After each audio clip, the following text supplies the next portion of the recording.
yourself as president actually are going to be, when you are elected, you are going to be, subjected to a lot of scrutiny. Absolutely. Both in your professional life and private life. What kind of president are you going to be? Are you sure that you won't raise eyebrows and you can withstand that? Criticism? What is there to fear, Karisa? Heavy bombardment? From who? Like you? You can ask me any question. I've always said to people, you can ask me any question. It doesn't matter, except we must ask questions that help the population to make intelligent decisions as they vote.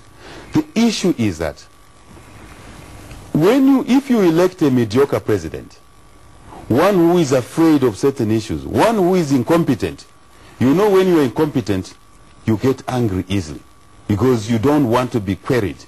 There's no fear we have. Actually, we want a situation where a sitting president, if Hakainde is elected president, a sitting president appears on an open phone-in program. Maybe once a quarter, the citizens can ask questions. And I'm happy.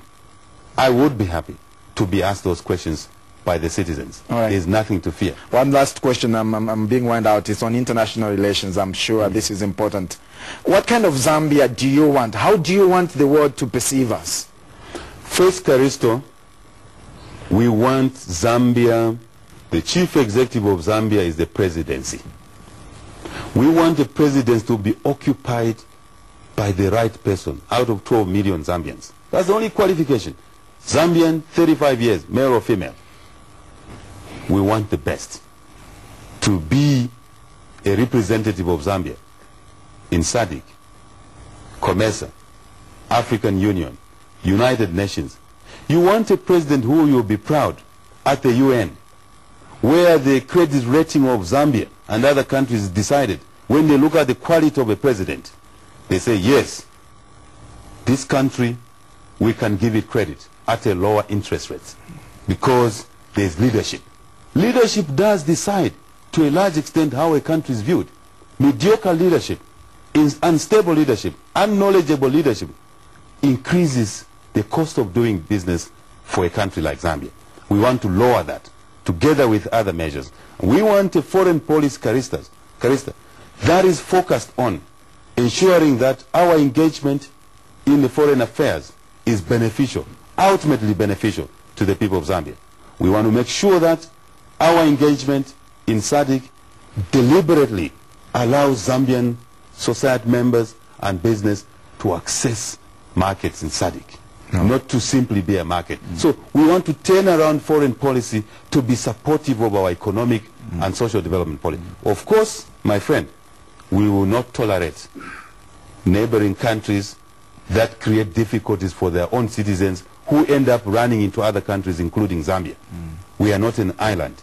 We will make sure that there's peace, democracy amongst the colleagues in the region. Because without peace and democracy, you can't have development. Right. It's as simple as that. Okay. Thank you. Unfortunately, we've been wound out. I would have loved to spend another 1, 2, 3 hours with you. Unfortunately, the way TV works is that you're given a block of time and then you have to go. Finally, I know you talked about the family, so I won't go to that because you already explained at the beginning. Some people have observed that you do not smile, and when it comes, it looks forced. Is it because there's nothing to smile about, or is it a reflection of your character? No. Why don't you smile? I'm smiling just now. Now, look, God made us differently. The important thing, first I smile, but the important thing is what is inside somebody. Someone must have love for fellow human beings. Hakainde loves fellow human beings. That's why I'm doing what I'm doing. Many young Zambians would never give up what I gave up. I gave it up to work for the people of Zambia. That's a demonstration of love for the people of Zambia. I do smile.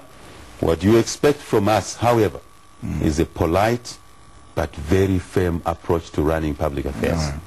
Polite but firm. You don't have to be a dictator.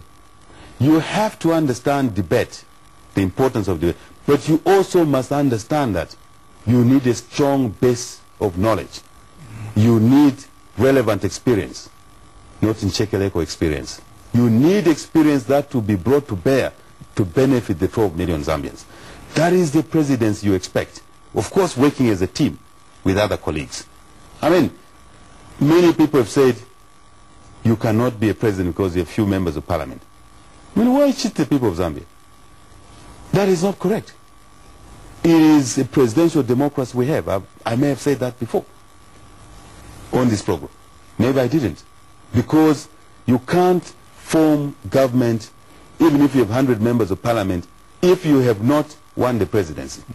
But you can form government with fewer members of parliament if you have won the presidency. If you are the president. That's the constitution is there. All right. Yeah, thank you. Mr. Hakainde Hichilema, it's been a pleasure talking to you on Race to Plot 1.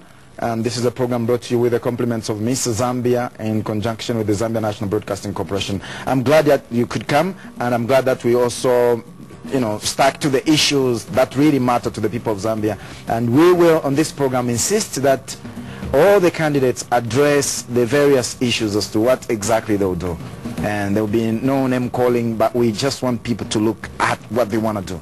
So let me thank you very much, and I wish you all the very best. Thank you, Caristo. I want to thank through this program the people of Zambia for allowing us to engage with them. And I think that's the way it should be. They should interrogate us. They should listen to us. On the 30th of October, they should elect not the third best, not the second best, but the best. They must also vote across party lines, because a party is an institution as a framework. What you need is the best for Zambia. We should not be embarrassed to have the third best. Just imagine, I mean, it would be injustice to ourselves. So I ask the people of Zambia to vote for the best across ethnic lines, across political parties. Just get the best to run the economy and social development of Zambia. All right. Thank you very much. Thank you so much. We've been talking once again to Mr. Hakainde Hichilema, presidential candidate standing on the ticket of UPND, and I'm sure you've heard what his manifesto is, and it all remains to you, the viewer, to decide whether to give him a vote or not. But of course, you will have to wait for the other candidates, because we will be talking to the MMD candidate, Rupiah Banda. We'll be talking to the PF candidate, Michael Sata, and indeed Heritage Party candidate, Brigadier General Godfrey Miyanda. So once again, many thanks to Miss Zambia in conjunction with ZNBC. Until we meet again with another episode of Race to Plot 1, I'm Caristo Chitamfio. Remember, if you don't vote, don't complain. You must vote. Bye-bye.